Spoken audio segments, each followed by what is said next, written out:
Bethesda is back at it again. Third time's the charm, right? Welcome to Glitched, I'm Francisco Lozano.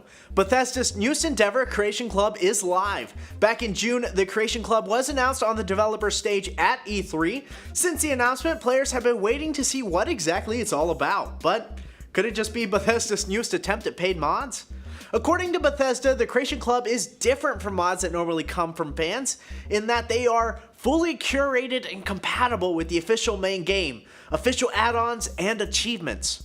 While this may be true, many would argue that they are essentially paid mods no matter how you want to sugarcoat it. Not including the whole Oblivion horse armor debacle, Bethesda's first try at paid mods was back in April of 2015 when they partnered with Steam to try to sell Skyrim mods that people were already getting for free on Steam. Now everybody got really mad, made some ridiculous mods to protest, and bashed the companies before the service quickly faded away into oblivion. Get it?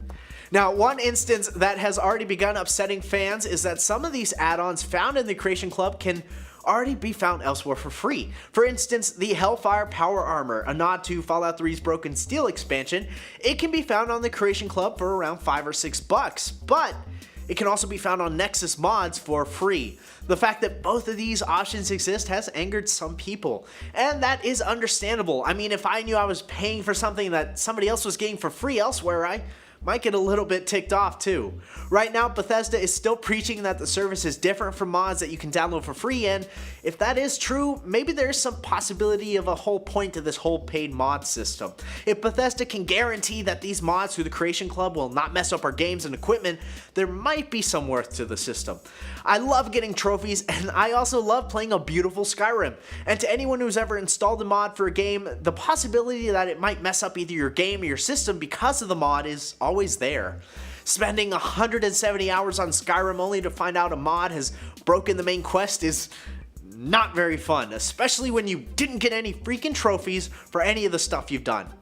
Now, depending on the other mods you've obtained or your operating system or any number of factors can cause one mod to mess up a lot of stuff. But if I can have some sort of guarantee that if I'm paying for these mods, they won't interfere with anything else, and also work with other mods that I've paid for, that actually sounds a bit enticing.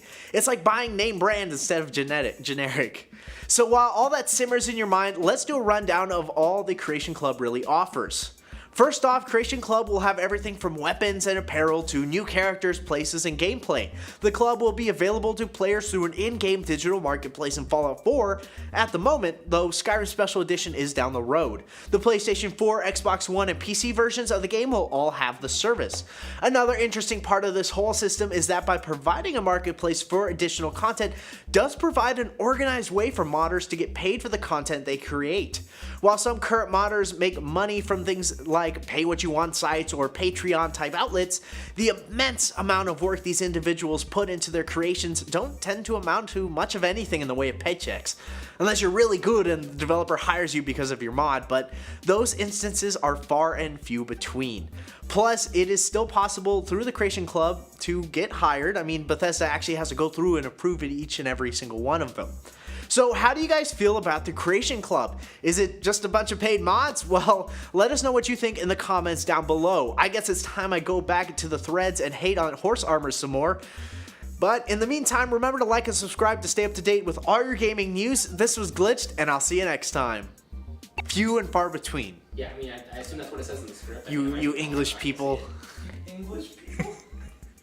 In your words. Oi!